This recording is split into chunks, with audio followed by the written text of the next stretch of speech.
The views and opinions expressed in this program are not meant to alarm anyone, but merely start an intelligent discussion about an interesting phenomenon, the possibility that an intelligent alien life form does exist and is actively making contact with the Earth. For 150 years, the accepted scientific notion is that man evolved from lower forms of apes. Tonight we're going to look at some information that challenges that view and asks the questions: did man really evolve from ape, or did he have some help along the way? Join us tonight as UFO Update looks at evolution or intervention, the search for the origins of mankind.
In their controversial book, Forbidden Archaeology, Michael Cremo and Dr. Richard Thompson have documented hundreds of these anomalous artifacts which have yet to be explained. The basic body of evidence that we've uncovered in this book suggests that human beings of modern anatomical type have been existing for many, many millions of years into the past. In 1880, California state geologist J.D. Whitney was intrigued by an unexpected discovery made 300 feet under Table Mountain. While digging for gold, miners unearthed a variety of stone tools such as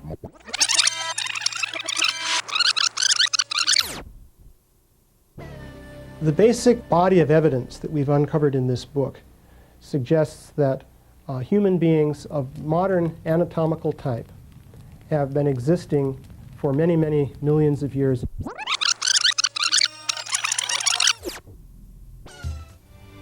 In their controversial book, Forbidden Archaeology, Michael Cremo and Dr. Richard Thompson have documented hundreds of these anomalous artifacts which have yet to be explained. The basic body of evidence that we've uncovered in this book suggests that human beings of modern anatomical type have been existing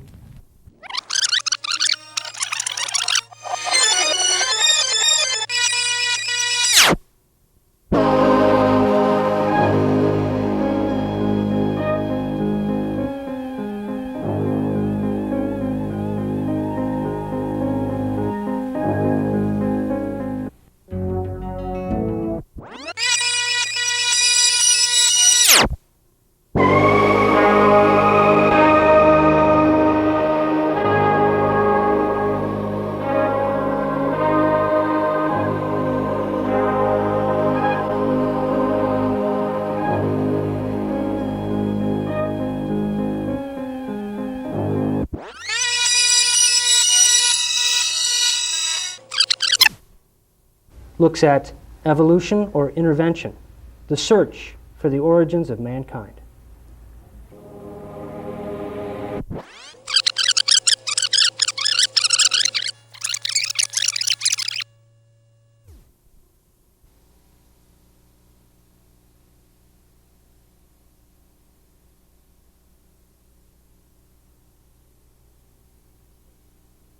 The views and opinions expressed in this program are not meant to alarm anyone, but merely start an intelligent discussion about an interesting phenomenon, the possibility that an intelligent alien life form does exist and is actively making contact with the Earth. For 150 years, the accepted scientific notion is that man evolved from lower forms of apes. Tonight we're going to look at some information that challenges that view and asks the questions: did man really evolve from ape, or did he have some help along the way? Join us tonight as UFO Update looks at evolution or intervention, the search for the origins of mankind.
In their controversial book, Forbidden Archaeology, Michael Cremo and Dr. Richard Thompson have documented hundreds of these anomalous artifacts which have yet to be explained. The basic body of evidence that we've uncovered in this book suggests that human beings of modern anatomical type have been existing for many, many millions of years into the past. In 1880, California state geologist J.D. Whitney was intrigued by an unexpected discovery made 300 feet under Table Mountain. While digging for gold, miners unearthed a variety of stone tools such as mortar and pestles and ladles. Incredibly, the rock strata the tools were reportedly found in was dated as early as 55 million years old. Whitney made a thorough report in these finds and came to an unsettling conclusion. Man could be millions of years older than the current evolutionary model suggests. This bizarre evidence seems to have been well documented, yet the general public and many within the scientific community are unaware of these controversial finds. The question is, why haven't we heard of these discoveries before? Oh, I think we're talking about a massive cover-up. As I said, over the past 150 years, these archaeologists and anthropologists have covered up as much evidence as they've dug up, literally. Basically what you find is something we call a knowledge filter. This is a fundamental feature of science. It's also a fundamental feature of human nature. People tend to filter out things that don't fit, that don't make sense in terms of their paradigm or their way of thinking. So in science, you find that evidence that doesn't fit the accepted paradigm tends to be eliminated. It's not taught, it's not discussed, and people who are educated in scientific teachings generally don't even learn about it. Welcome to UFO Update Live. This evening we're going to look at the mystery of mankind's origins. With me to discuss this with Mr. Michael Cremo, who will be joining us via telephone, is Brian Scal, an associate of ASK, along with Dale Farmer.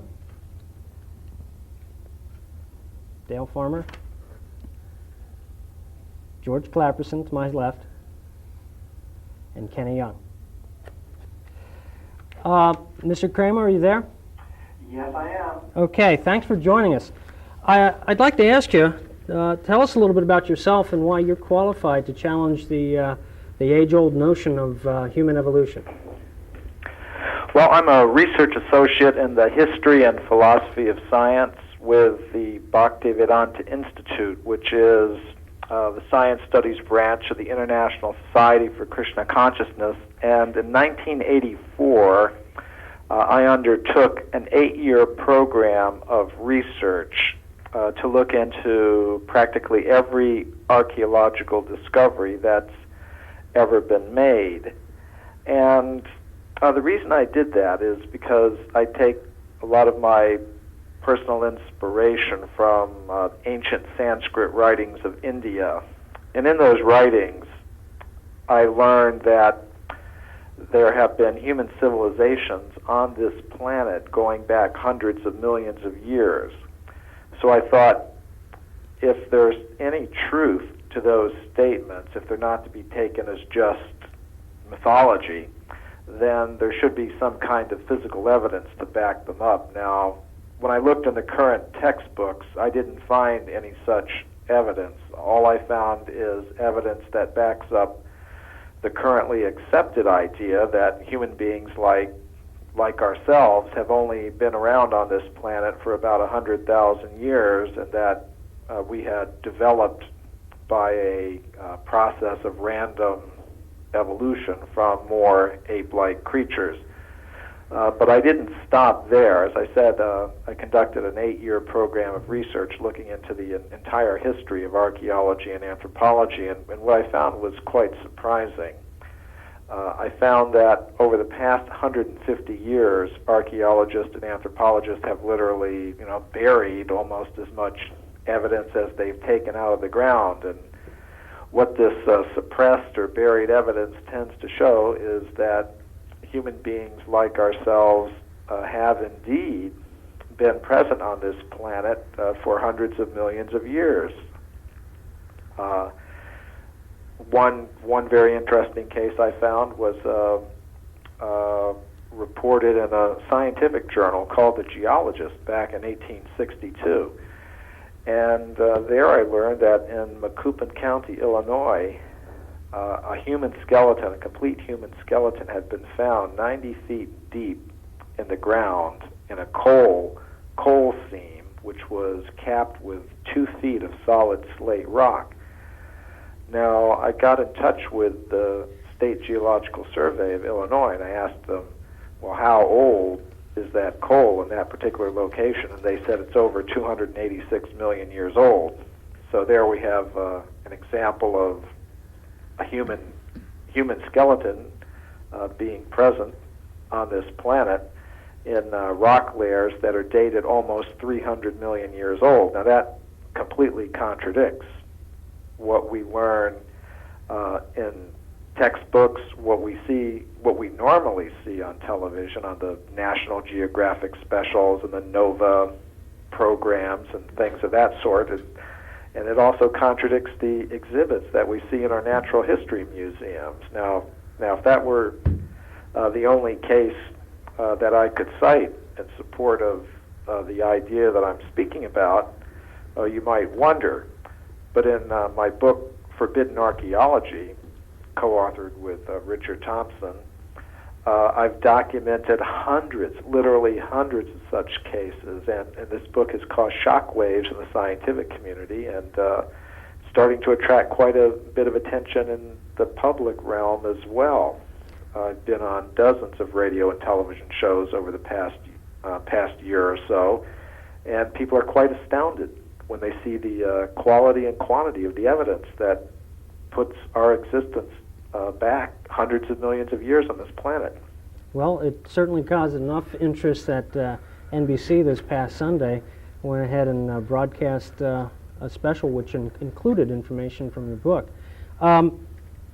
Now, as far as evolution is concerned, and if I'm reading you right in your book, one of the problems you have with it is that it's an overgeneralization, that we don't really have enough fossil evidence of human remains, or at least of ape remains leading to human, to generalize that evolution was at work to bring us to our modern level. Is that correct? Well, even more than that, it's not simply that there's not enough evidence that goes along with the current theory, it's that there's so much that directly contradicts it. There's so much evidence that really goes against it. For example, this human skeleton found in the coal layers 300 million years old in Macoupin County, Illinois. That completely contradicts any theory of evolution that's going today, because according to the current theories, you would only have monkeys only about 50 million years ago. And here we're talking about human beings existing 300 million years ago in the Carboniferous period, which is before the Jurassic, the time of the dinosaurs. So it's really quite extraordinary. Has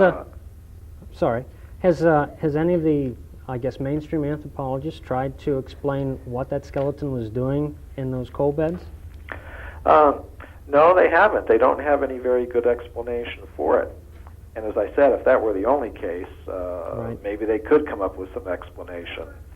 What I have documented is not that they try to explain these things, but I've documented how they try to suppress such information or ignore it, or they simply can't deal with it, so they put it out of sight. One good example of that is from fairly recent times is some very interesting footprints that were discovered in 1979 by Mary Leakey. It's one of the most famous archaeologists or anthropologists in the world, the wife of Louis Leakey, mother of Richard Leakey.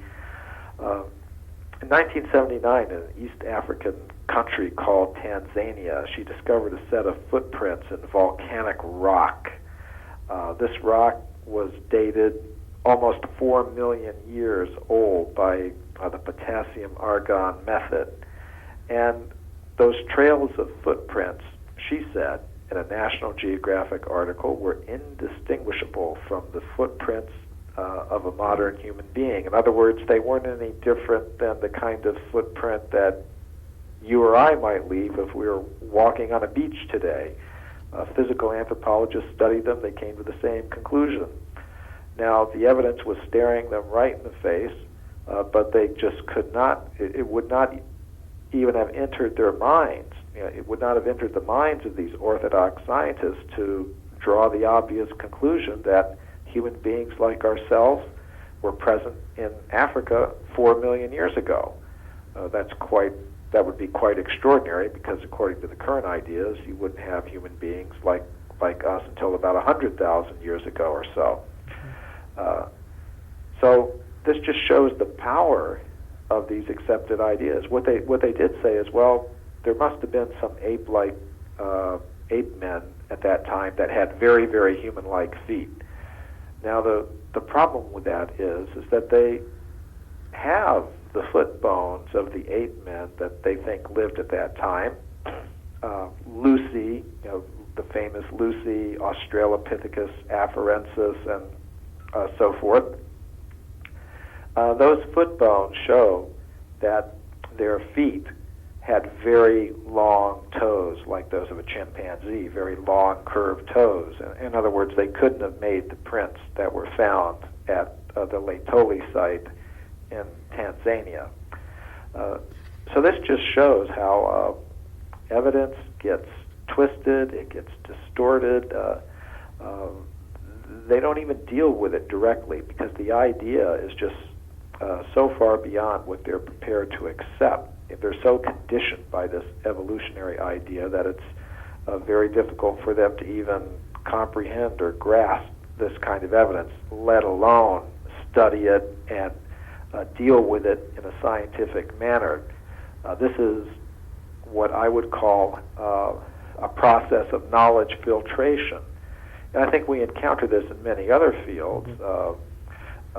Your show is called UFO Update. I think that's another area where rather than discuss the evidence on its merits, most orthodox scientists refuse to even consider it, let alone discuss it. So in this field of archaeology, I've encountered the same phenomenon. Now, the footprints you describe as discovered by Mary Leakey, are they similar in nature to the Paluxy tracks? The Paluxy tracks, as far as I can tell, they are much bigger. They are about 16 inches long, which is far bigger than most modern human feet. I did not include the Paluxy prints in my book, Forbidden Archaeology. They're very interesting, but to me there were just too many questions about them to include them. I tried to include in my book only the best sort of evidence that I could accumulate that had very good dating and that was at one time or another reported in scientific journals, and because I wanted to make the strongest case possible. Now, doesn't mean I reject the Paluxy prints. I have an open mind about them, and I would have to hear a lot more about them before I would make any conclusive statement about them. I know that many of the Christian creationist scientists who were originally promoting them have backed away from them themselves. That isn't to say that they're not genuine, but I would have to have a lot more questions answered before I could accept them conclusively. Well, now that we're on the subject of footprints then, you do include in your book some photographs of what appear to be sole prints. What do the mainstream scientists have to say about those? Now, those were some very interesting cases. We had the case of the Antelope Spring footprints, which were discovered in 1969, I believe, by a man in Utah. And if I'm not mistaken, his name was William J. Meister. I think it was 1968 rather than 1969. Now, my co-author, Richard Thompson, actually visited Mr. Meister while we were doing the research for the book. Now, I think he's subsequently died, so I don't think he's any longer with us. But we photographed those footprints, that footprint that he recovered from a shale deposit in Utah. And we made a computer analysis of it. It matches exactly the shape of a modern shoe print. You can see the heel. It appears to be worn just as a modern shoe heel would be worn on the side that carries the most weight. So we could not see that it had been faked in any way. It appears to be the same shape as a modern print. Now, sometimes of course, the unusual thing about this print is that it is found in rock that's over 500 million years old. So that's what's so extraordinary about it. Now, the reaction of modern scientists has been to either just dismiss it without even considering it. Just on hearing about it, they'll say, well, that's impossible, there must be something wrong, it has to be a hoax or something. That's one standard tactic. And another tactic is to apply what's called a double standard in the treatment of evidence. For example, one scientist in responding said, well, it's just one print. In science today, we always want to see several footprints, a trail. Now that's perhaps a valid objection, but as I cite in the book, there are cases where a single footprint has been accepted as evidence by modern scientists. There's a case from Terra Amata in southern France where there's just one human-like footprint at a particular site, and that was described in Scientific American, and nobody raised any objection about that. So we often see this, a double standard. If something goes along with the currently accepted paradigm or ideas, then it's accepted. But if it goes against it, then evidence of the same type is rejected. Now that's a double standard, and that's one way that scientists deal with evidence that goes against their deeply held ideas. How much of this is driven by the politics of the science? Oh, there's quite a bit of politics involved in science. This is something that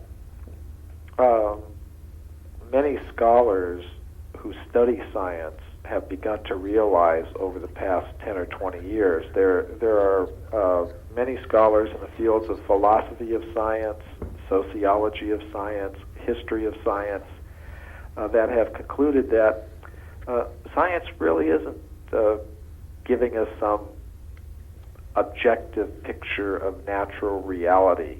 What often happens is that you have a small group of influential people in a discipline, in a particular scientific area, who among themselves arrive at some consensus. They decide themselves what the truth is, and then basically they enforce it on others by political methods. I've heard one anthropologist call this process cognitive colonialism. In other words, it's not that science is giving us some objective picture of reality. Rather, we're getting what we're getting is a manufactured truth, a truth that is manufactured just like you would manufacture a shoe in a factory, but it's a knowledge factory, and they manufacture truths, so-called truths, according to their particular designs, and then they sell them. So we're not getting necessarily an objective picture of reality when we look to modern science. Well, we're pretty used to that here, considering our field. I'm going to open up some more questions to some of my associates, if they have any. Yeah, I have a question about some of the civilizations. In seeing the program the other night, I was kind of fascinated by the site in Mexico, where I believe they thought that it was going to be 20,000 years old, but a archaeologist had found, I believe it was 200,000 years old. And Right. I was kind of wondering what type of methods were used to come up with that figure. Well, that's a very, very interesting case, and that is a case that I described in great detail in my book, Forbidden Archaeology, and the NBC television show. I put them in touch with Virginia Steen McIntyre, who is the geologist who dated that particular site. Now, the site is called Huayatlaco, and it's located in central Mexico near the city of Puebla. And the story is that in the 1960s, some anthropologists, were digging there, and they found some very sophisticated, very advanced stone tools. So they wanted to know how old they were. And what they do in a case like that is they call in geologists to look at the layers of the earth from which the objects were taken and test those layers of earth to see how old they are. So the geologist they called in was Virginia Steen McIntyre, who I personally know. She lives in Colorado, in Idaho Springs, Colorado today, and she at that time was a member of the U.S. Geological Survey. She had some colleagues that were working with her. Some of them were also members of the U.S. Geological Survey, and others were professional geologists from American universities. And they used 4 different methods to date that site.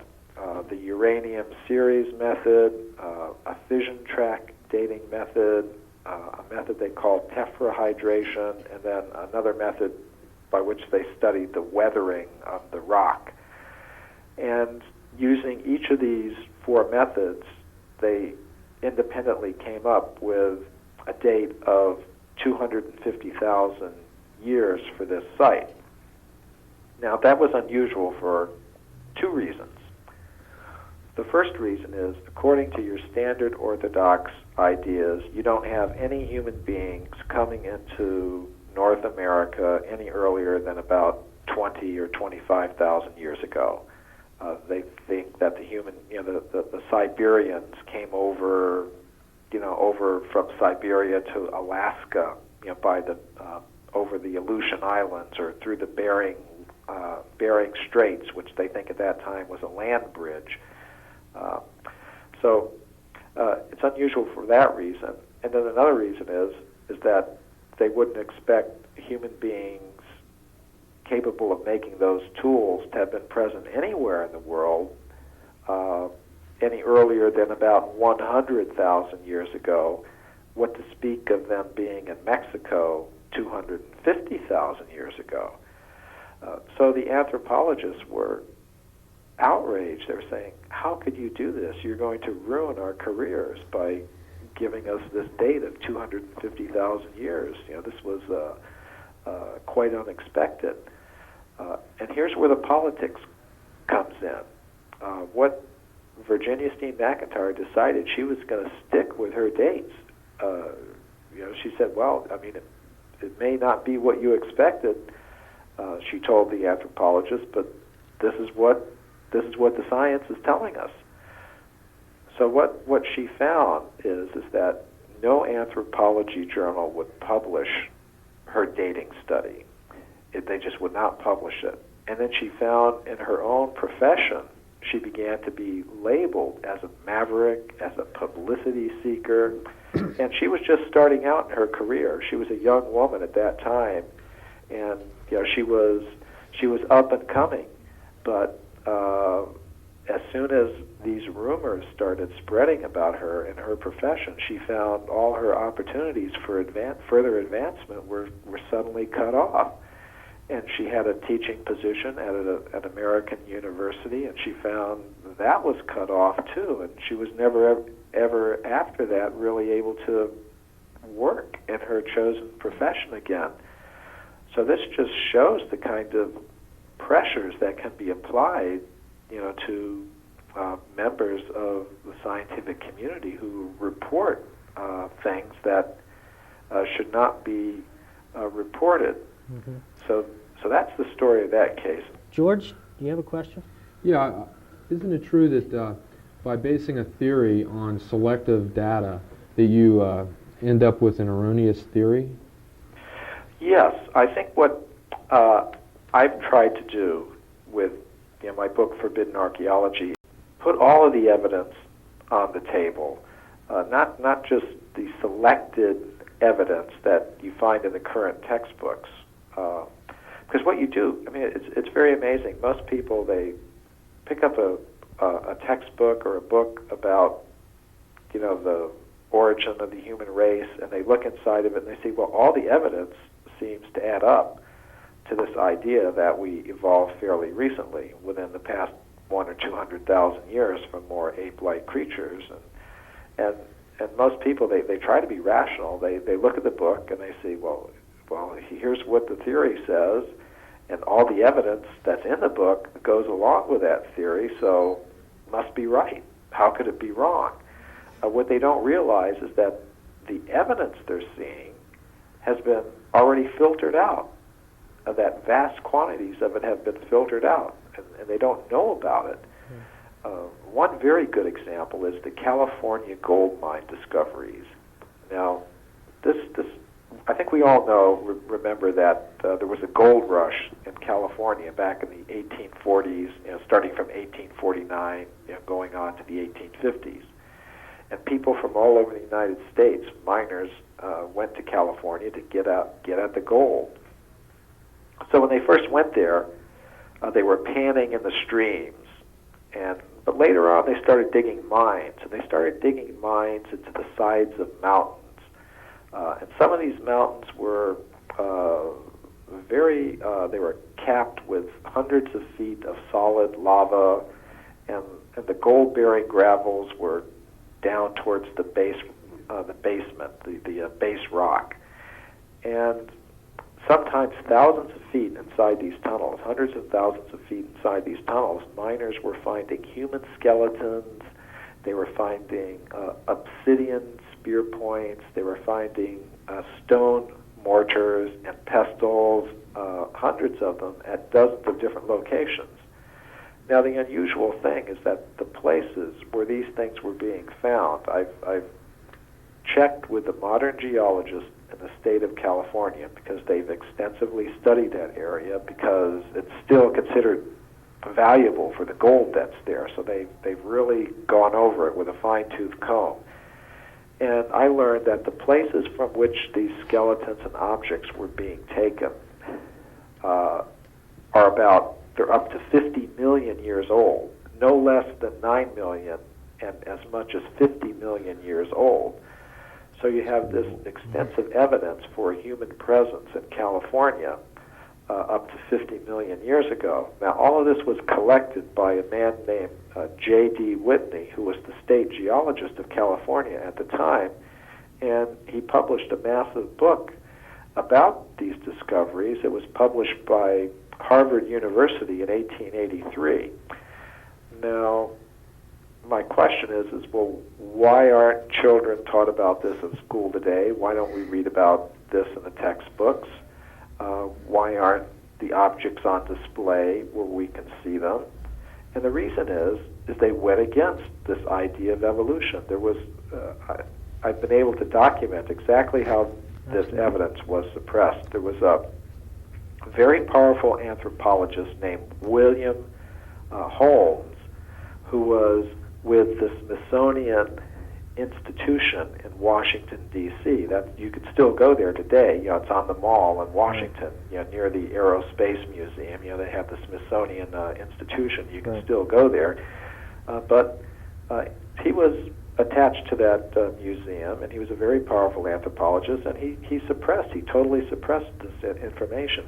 He wrote a report about it, and he said, if this Dr. Whitney had understood, the theory of human evolution as we understand it today, then he would have hesitated to report these findings, despite the imposing array of testimony with which he was confronted. In other words, if the facts don't fit the theory, then even if you have a great many of them, even if you have an imposing array of facts that just go against this theory, they shouldn't be reported. Absolutely. Simply because they go against the theory. Yeah, we don't want to change the theory, do we? Right. Now here's something very interesting.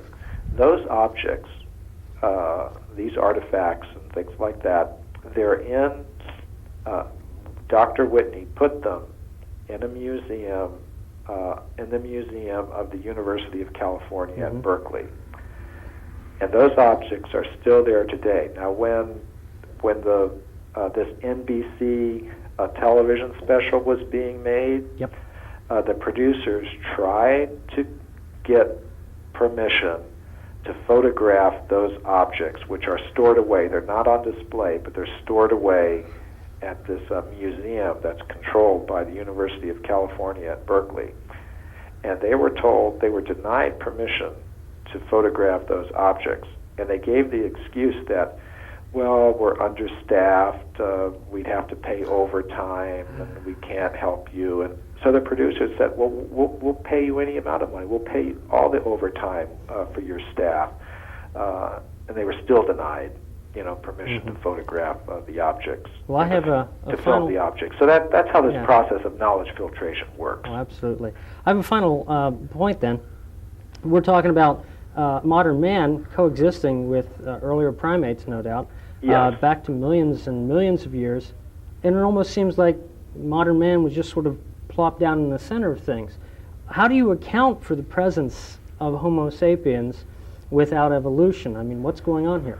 Well, this is a very interesting question because, as you say, if you put all the evidence on the table, what appears to be the case is that human beings of the Homo sapiens type were coexisting with these more ape-like creatures. In other words, I'm not saying that there were no ape men. There were, and perhaps there still are today. just as, if we were to talk about, the evidence for Bigfoot, Right. Sasquatch, and things like that, we might conclude that today human beings are coexisting with more ape-man-like creatures, and then also the apes and monkeys. True. So it would appear, if you put all the evidence on the table, the same thing is true as you go back into the past, and it goes so far back into the past. Like the oldest artifacts that we talk about in forbidden archaeology are some grooved metallic spheres. In other words, some perfectly round metallic objects with grooves around their equators. Sometimes they have 3 parallel grooves around their equators, and these were discovered by miners in South Africa who were mining a mineral called pyrophyllite. And these mineral deposits in which these objects, which are obviously manufactured by someone, the mineral in which these objects are found is 2.8 billion years old. So the human presence appears to go back so far on this planet that there's no evolutionary explanation that can account for it.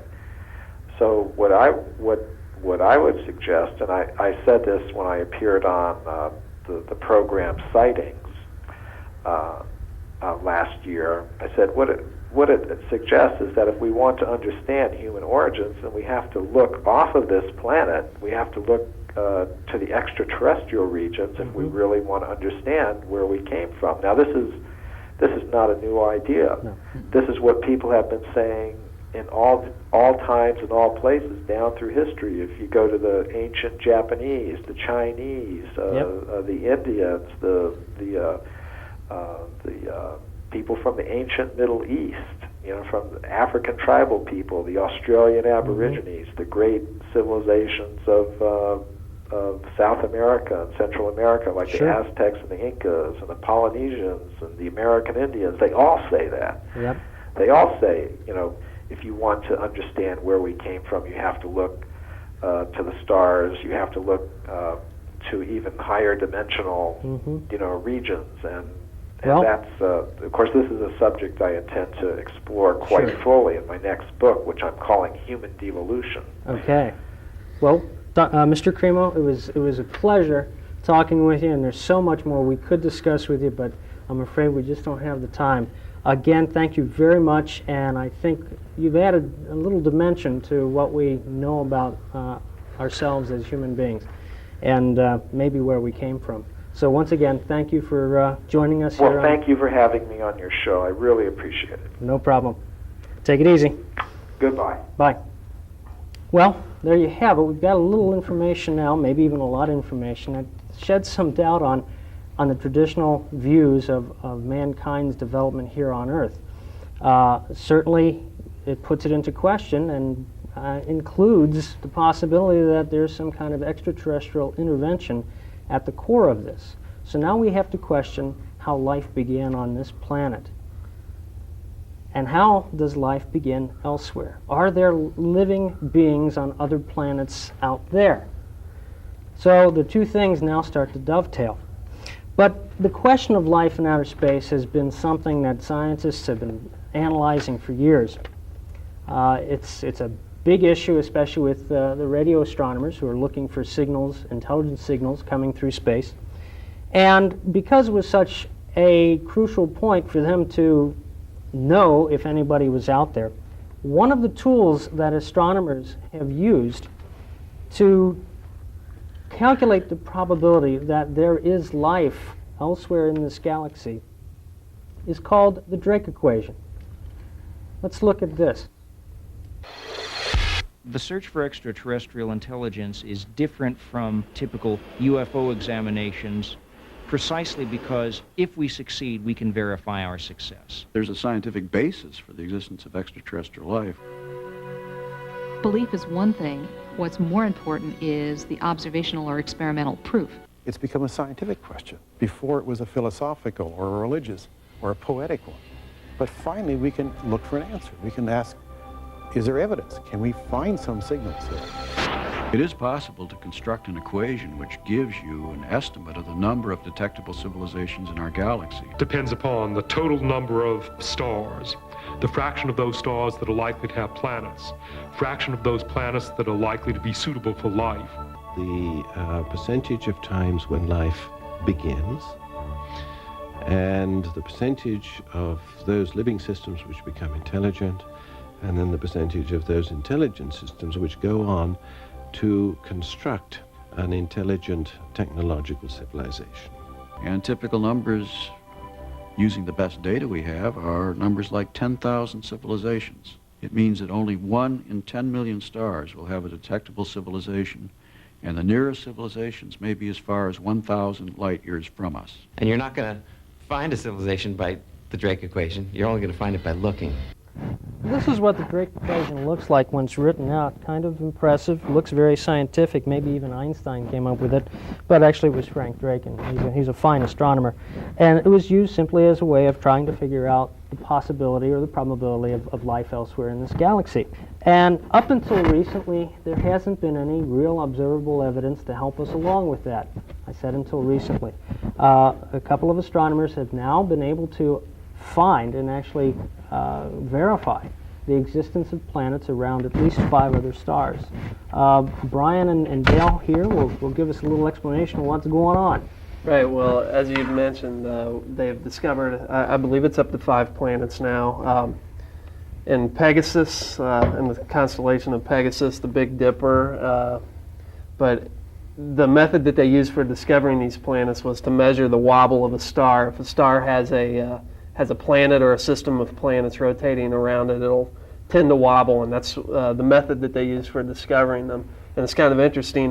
You wonder what the number is going to be now with the Drake's equation. I mean, we've only looked at maybe 150 stars, and we found 5, and that's much higher than was previously believed. And I think most of these are much closer than 1,000 light years. Right, 35 light years away. Mm-hmm. So we can forget about the 1,000 light years away that Dr. Drake had mentioned. Yeah, Dale, the planets they've been finding have been fairly large, haven't they? Fairly large, about bigger than Jupiter, mass-wise.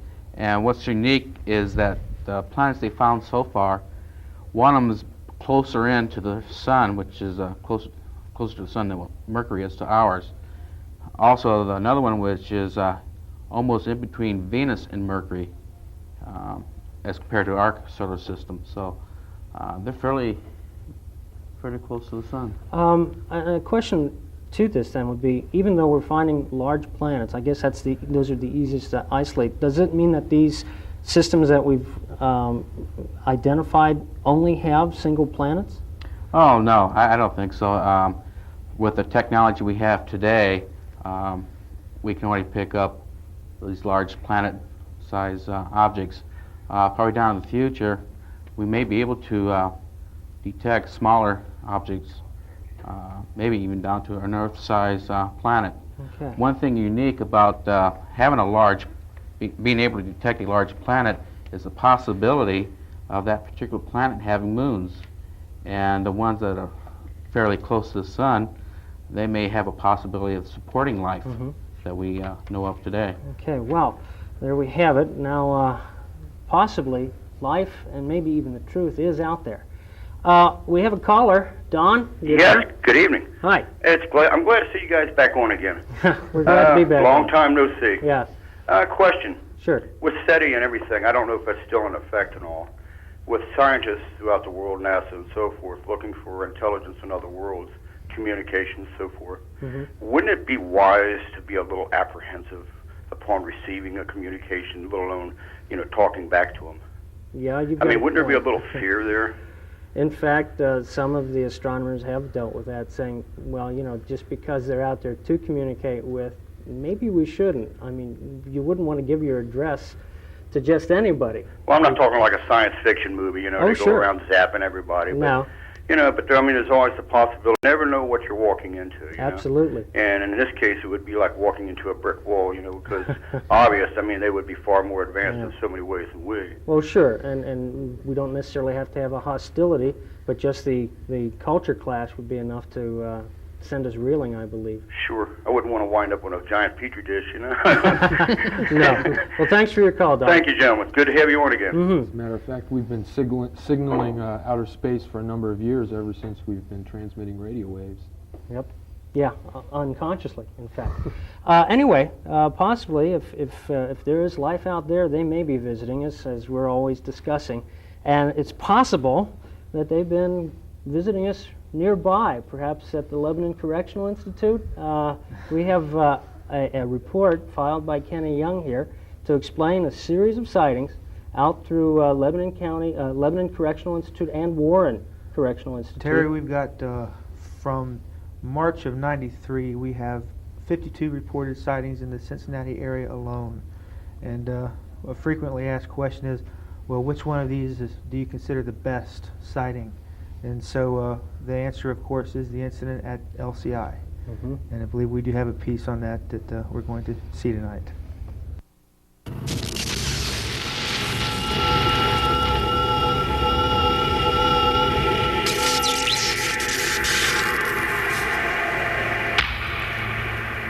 For nearly 3 weeks, beginning in March of 1993, Cincinnati skies were riddled with reported unidentified flying objects. Reports coming in from Claremont County, Hamilton, and Fairfield reached a frenzied climax with the incident at the Lebanon and Warren Correctional Institutes on April 8th. But the story begins 6 hours earlier in nearby Waynesville, Ohio. Shortly after 8 p.m., a Waynesville resident allegedly observed an airborne object comprised of headlights in a triangular formation, hovering over Route 73. The witness reportedly observed the same object in the area 1 week earlier. The object was said to hover for an extended duration before slowly moving out of sight. Just hours after the first report in Waynesville, a second and independent witness claims to have had a frightening encounter. Returning home accompanied by several friends, the witness saw what they presumed to be an airplane approaching from a distance. The motorist reportedly observed in trepidation as the aircraft descended low overhead and pursued the witness into a house, where the object was said to hover stationary for nearly 1 hour. At 2:30 a.m. in nearby Lebanon, Ohio, the Ohio State Highway Patrol began receiving calls from startled motorists reportedly observing unknown aircraft. One caller claimed that an object was observed hovering over Route 63 and 741. Other calls were placed to the Warren County Sheriff's Departments, where the unknown object was said to hover only 40 feet off the ground. 1 hour later, Ohio State Highway Patrol officials finally took action when a phone call was placed from the Warren Correctional Institute, a prison facility adjacent to the Lebanon Correctional Institute. When the lights were reported hovering over LCI, Ohio State Patrol officials notified the Warren County Sheriff's Department, where an officer was dispatched to the scene. By 4 a.m., according to the OSP log, the situation had become an incident, and multiple security personnel were listed as being witnesses to the disturbance. The reported object, visible only from certain vantage points, was reported to hover 40 feet from the ground and said to change shapes. Wright-Patterson Air Force Base was alerted and denied having any experimental aircraft in the vicinity. Furthermore, Wright-Patterson officials claimed to have no radar track of the airborne object.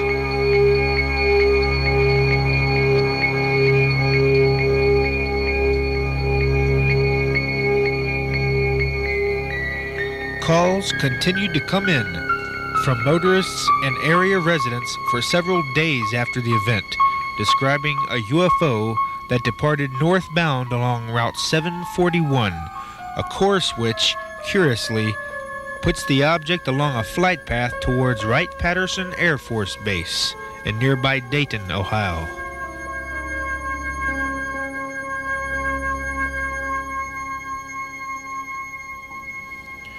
A tip given to a UFO researcher by a source who wishes to remain anonymous has prompted a December of 1995 and January of 1996 attempt to obtain videotape recordings of the UFO incident that were recorded by the Warren or Lebanon Correctional Institute security and surveillance cameras. Appeals were placed to the Ohio Bureau of Corrections and Rehabilitation as well as the Attorney General's Office for release of the material which, if in existence, would have been recorded by the multiple security cameras around the complex. Additional photographic documentation was also requested, but the only response forthcoming has been that no video recordings were made.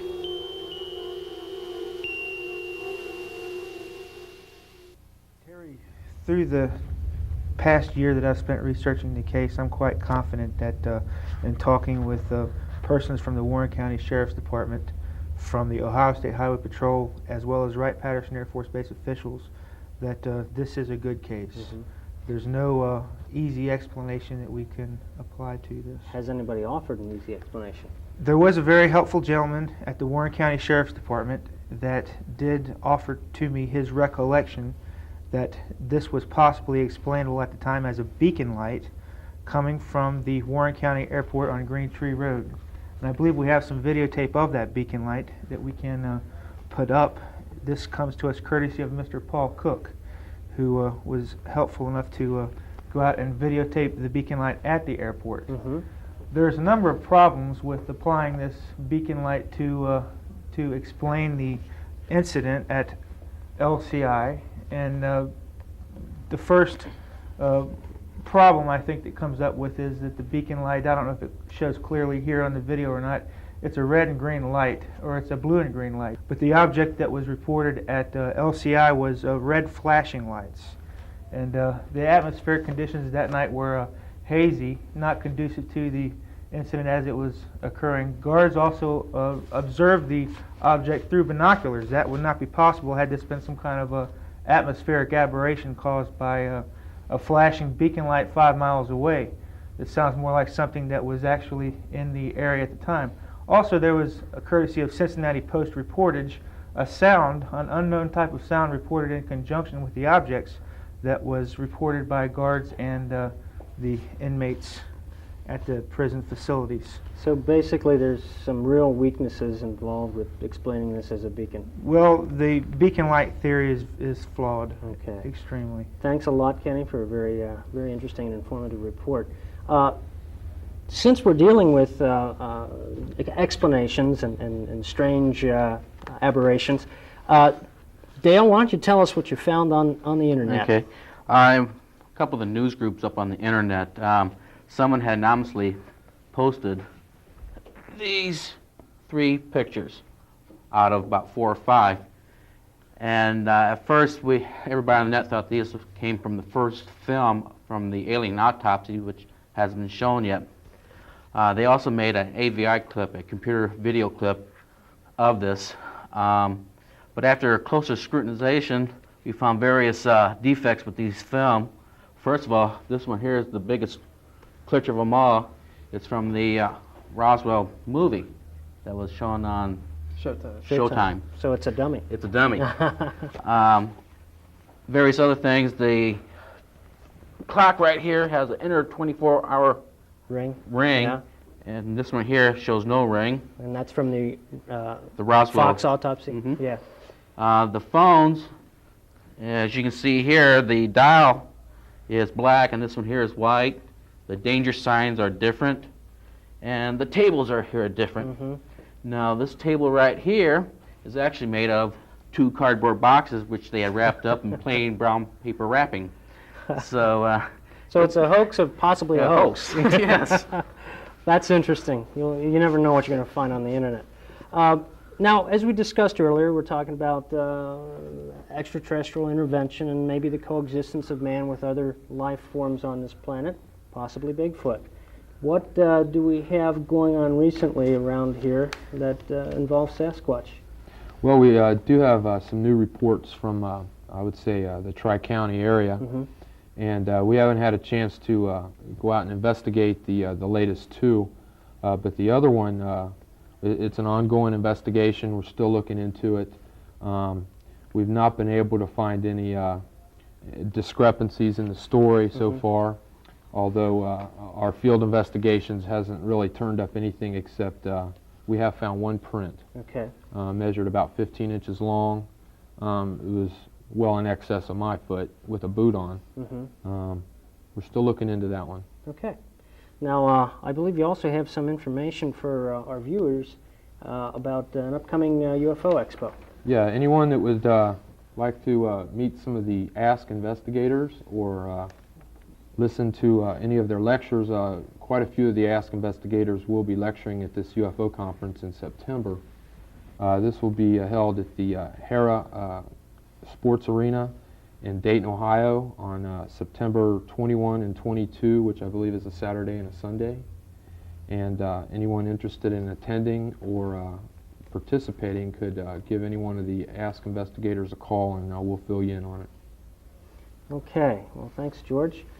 Just a note to our viewers, we're back in business with our newsletter. It's now called the Ask Sightings Report, and you can call me at 941-6912, and I'll put your name on the mailing list, and we'll start trying to mail these out within the next couple of weeks. And remember, as we say around here, the best defense against being fooled is being informed. Thanks for joining us this evening. Good night. Good night.